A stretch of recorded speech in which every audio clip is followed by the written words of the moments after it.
அப்புறம் வந்து இது படம் வந்து பார்த்தீங்கன்னா ஒரு ரியல் லைஃப் ஒரு கேஸ் வச்சு தான் இந்த படம். இப்போ வரைக்குமே அந்த பர்சனை பற்றி நான் சொன்னேன்னா அது ஸ்பாய்லர் ஆகிடும். என் ப்ரொடியூசர்கிட்டையும் சொன்னது கிடையாது, ஹீரோக்கிட்டையும் சொன்னது கிடையாது. படம் முடிஞ்சதுக்கப்புறம் நம்ம அதை பற்றி என்ன ஒரு விஷயமா பேசலாம்.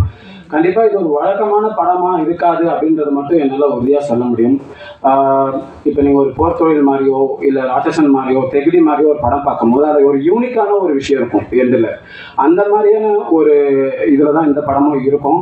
அது ஏதோ இப்போ மேடையில் பேசணுன்றதுக்காக இல்லை, நீங்கள் படம் பார்க்கும்போது கண்டிப்பாக அதை ரிலீஸ் பண்ணீங்க. இல்லை அந்த பையன் நீங்கள் சொன்னால் அது இருக்குது இந்த படத்தில் அப்படின்ட்டு. அதை தயவுசெய்து யாரும் ஸ்பாய்லர் பண்ணிட வேணாம். இன்னமும் வந்து இந்த படத்தை பற்றி வேறு ஏதாவது சொன்னால் இதில் வந்து வெறும் கேட்டாங்க இது என்ன ரொமான்டிக்காக இருக்குது, நீங்கள் வந்து த்ரில்லர் படம் வர சொல்லிட்டீங்க ரொமான்டிக்காக இருக்குது அப்படின்னாரு. இந்த படம் கதை வந்து பார்த்தீங்கன்னா த்ரில்லர் தான், மெயின் வந்து த்ரில்லரு.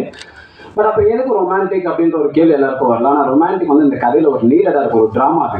அது கண்டிப்பாக இந்த கிளைமேக்ஸ் பார்க்கும்போது எல்லாருக்குமே அதுக்கு புரியும் ஏன் இந்த கதையில் தான் ஃபேமிலி பேக்கேஜோடு வந்திருக்கும்.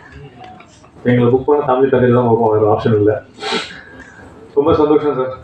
ஆக்சுவலாக ஏன்னா எப்படியாவது ஜெயிச்சிடணும்ன்ற மாதிரி தான் எல்லாருக்கும் தெரியும். ஏன்னா ப்ரெஸ் மீடியா நண்பர்கள் எனக்கு என்னை பற்றி அவங்க எல்லாருக்கும் தெரியும். கூடவே எல்லா படங்களும் என்னை பார்க்குறாங்க. இல்லை நிறைய பேர் தேவராஜ் சார் நிறைய பேர் எல்லாருமே என்கிட்ட கேட்பாங்க, இந்த படம் ஜெயிச்சோம், இந்த படம் உங்களுக்கு கரெக்டாக நம்ம கதை மாட்டலாங்க, கரெக்டாக ஸ்கிரிப்டை சூஸ் பண்ணுங்க.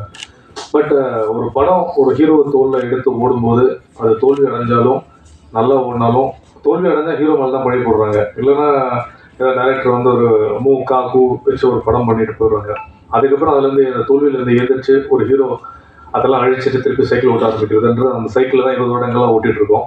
பட் ஏதாவது எங்கள் ஓப்பனிங்கில் யாருமே கண்டுக்கல.